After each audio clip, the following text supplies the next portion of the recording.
এই যে কবরের যে আযাব, যে আমরা একটা কথা বলি, এটা আযাব বলে রুহের আযাব। কিসের আযাব?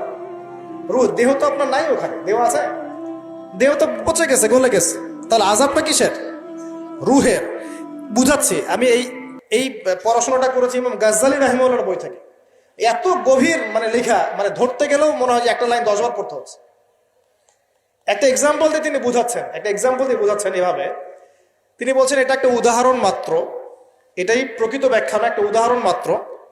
বোঝানোর চেষ্টা করছেন তিনি এভাবে যে আমরা যখন ঘুমাই, অনেকে ভালো স্বপ্ন দেখেন না? ভালো স্বপ্ন দেখে আপনার কাছে ভালো লাগছে, খুব মজা লাগছে না? স্বপ্নের মধ্যে আপনি কি মানে ভালো ফিল করছেন, মাশাআল্লাহ ভালো লাগছে, ঘুরছেন ফিরছেন খাচ্ছেন। যখন কোনো খুব ভালো আপনি একটা স্বপ্ন দেখেন, আপনার কিন্তু ভালো লাগে। আপনি স্বপ্নে ঘুমন্ত অবস্থাতেই আপনি স্বপ্নে বাস্তবের ফিলিংস পাচ্ছেন, এমন হয় না? আল্লাহ পাক যদি আপনাকে স্বপ্নের মধ্যে রেখে দেন, ধরেন 1 বছর 1.5 বছর 2 বছর, তার মানে 1-2 বছর আপনি স্বপ্নের মধ্যেই বাস্তবের ভালো লাগার ফিলিংসটা পেতে থাকবেন, কিন্তু আপনি ঘুমিয়ে আছেন। বাইরে থেকে আমি আপনাকে দেখছি যে আপনি ঘুমিয়ে আছেন, আপনি ঘুমন্ত অবস্থাতেও ভালো স্বপ্ন দেখেই ভালো ফিল করছেন। তিনি বোঝাচ্ছেন, উদাহরণ দিয়ে বোঝাচ্ছেন, এটা কিন্তু ব্যাখ্যা নয়, জাস্ট একটা বুঝাচ্ছেন উদাহরণ দিয়ে। আল্লাহ পাক যখন শহীদদের রূহগুলোকে জান্নাতে রেখে দেন, জান্নাতে তারা এইভাবে রূহগুলো ঘুরতে থাকে, ফল ফলাদি খেতে থাকে, পাখির মধ্যে রূহ দিয়ে দেন, সবুজ পাখি, এই পাখি উঠতে থাকে, তারা ভালো ফিল করতে থাকে। ওই হায়াতটাকে আল্লাহ পাক তাদের কাছে বাস্তব বানিয়ে দিয়েছেন। কথা বুঝতে পারছেন? ওই হায়াতটাকে আল্লাহ পাক তাদের কাছে বাস্তব বানিয়ে দিয়েছেন। তাদের কাছে মনে হচ্ছে এটাই বাস্তব, এটাই জগৎ। আল্লাহ চাইলে করতে পারেন না? একটা ঘুমন্ত মানুষকে যদি আল্লাহ করতে পারেন, তাহলে শহীদদের ব্যাপারে করতে পারেন না?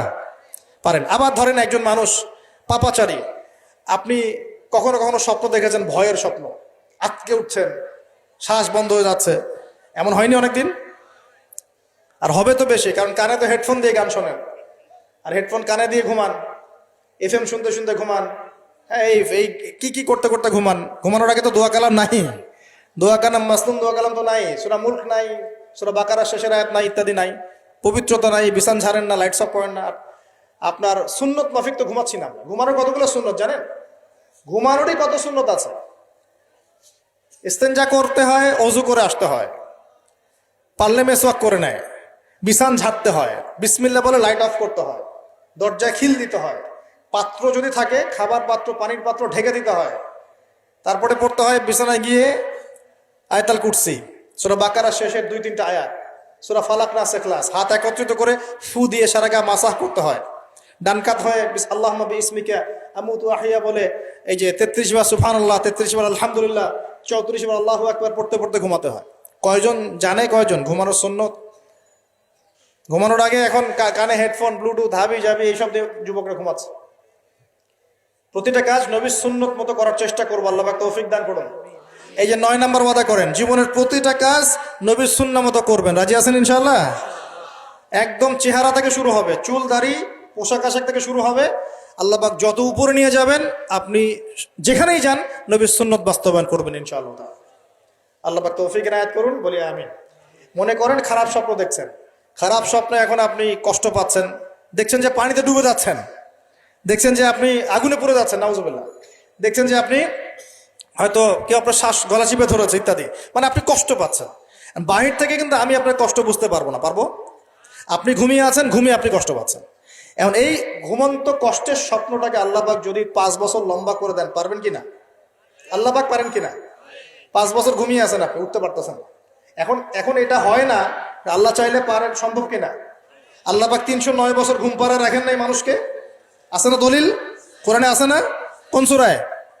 এই তো মাশাআল্লাহ, মাশাআল্লাহ, সূরা কাহফে আছে না? 309 বছর আল্লাহ পাক 9 জন 10 জন ছেলেকে ঘুম পাড়া রাখছেন না? রাখছেন। তো এখন মনে করেন যে আল্লাহ পাক আপনাকে ওই কষ্টের আযাবটাকে লম্বা করে দিলেন, কষ্টের ওই স্বপ্নটাকে লম্বা করে, তাহলে আপনি কিন্তু ঘুমের মধ্যেও কষ্ট ফিল করবেন।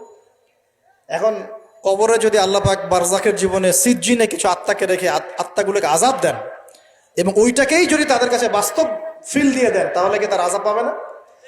অনেক ব্যাখ্যা আছে, যেগুলো নিয়ে আলাদা লেকচার দেওয়া লাগবে। এতটুকু বোঝেন যে আল্লাহ পাক ইন্নাল্লাহা আলা কুল্লি শাইইন কাদির, আল্লাহ পাক প্রতিটা বিষয় সম্পর্কে ক্ষমতাবান। আল্লাহ পাকের হাতেই সব ক্ষমতা, আল্লাহ সব করতে পারেন। যে আল্লাহ পাক আমাকে শ্বাস নেয়ার ক্ষমতা দিচ্ছেন, নিঃশ্বাস নিচ্ছি, একটা নিঃশ্বাসের দাম কি অন্য কেউ দিতে পারবে? যে আল্লাহ পাক এনভায়রনমেন্ট বায়ুমণ্ডলের মধ্যে নাইট্রোজেন গ্যাস দিয়ে দিয়েছেন, এই গ্যাস কি কে দিয়ে অন্য কেউ দিয়েছে? যে আল্লাহ পাক শ্বাস নেওয়ার জায়গা দিয়েছেন, আমাদের হার্ট পাম্প করছে, জন্মের সময় থেকে পাম্প করছে, এখন পর্যন্ত থামে নাই। একদিন 1 মিনিটের জন্য থেমে গেলেই শেষ। এটা কে চালু করে রেখেছে? যে আল্লাহ এত কিছু করতে পারেন, সেই আল্লাহর পক্ষে নবী সাল্লাল্লাহু আলাইহি ওয়াসাল্লামকে তার কাছে নিয়ে যাওয়া, এই আযাবগুলো দেখানো এমন কঠিন কিছু? এগুলো নিয়েও এখন মানুষ প্রশ্ন তোলে।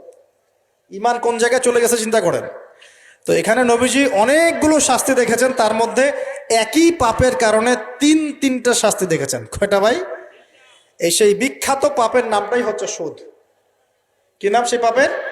একবার দেখেছেন কিছু লোককে রক্তের নদীতে ফেলে দিয়ে মাথা ফাটিয়ে দেওয়া হচ্ছে। জিজ্ঞাসা করলেন এরা কারা?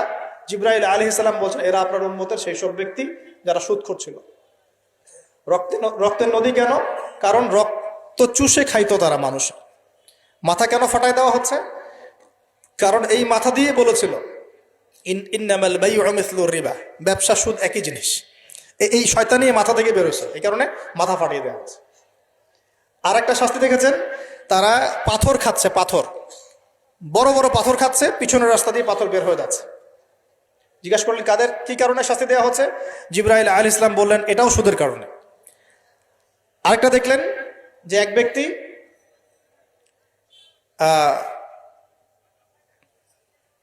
রক্তের নদী বলেছে, হ্যাঁ রক্তের নদীতে সাঁতার, এটা একটা বলেছে, একটা হচ্ছে পাথর খাওয়া। আরো একটা শাস্তি দেখেছেন নবী সাল্লাল্লাহু আলাইহি ওয়াসাল্লাম, এটাও সুদের কারণ। এই মুহূর্তে ভুলে গেছেন। তিনটে পাপ। হ্যাঁ না না, ও মনে পড়েছে, শুকরিয়া আল্লাহ, শুকরিয়া। 3 নাম্বারটা দেখেছেন তিনি, যে কিছু মানুষ শুয়ে আছে আর এই পেটটা, এই বাড়ি, আমাদের বাড়ি যেমন উঁচু, বাড়ির মতো উঁচু হয়ে আছে পেটটা, আর পেটের ভিতরে অজগরের মতো বড় বড় সাপ কিলবিল কিলবিল করছে। এই 3টা শাস্তি তিনি দেখেছেন। দেখে জিবরাইল আলাইহিস সালামকে বলছেন এই 3টা শাস্তি কি কারণে? 3টার ক্ষেত্রেই জিবরাইল আলাইহিস সালাম বলেছেন সুদের কারণে, সুদের কারণে, সুদের কারণে। আল্লাহ পাক আমাদেরকে হেফাজত করুন বলি আমি।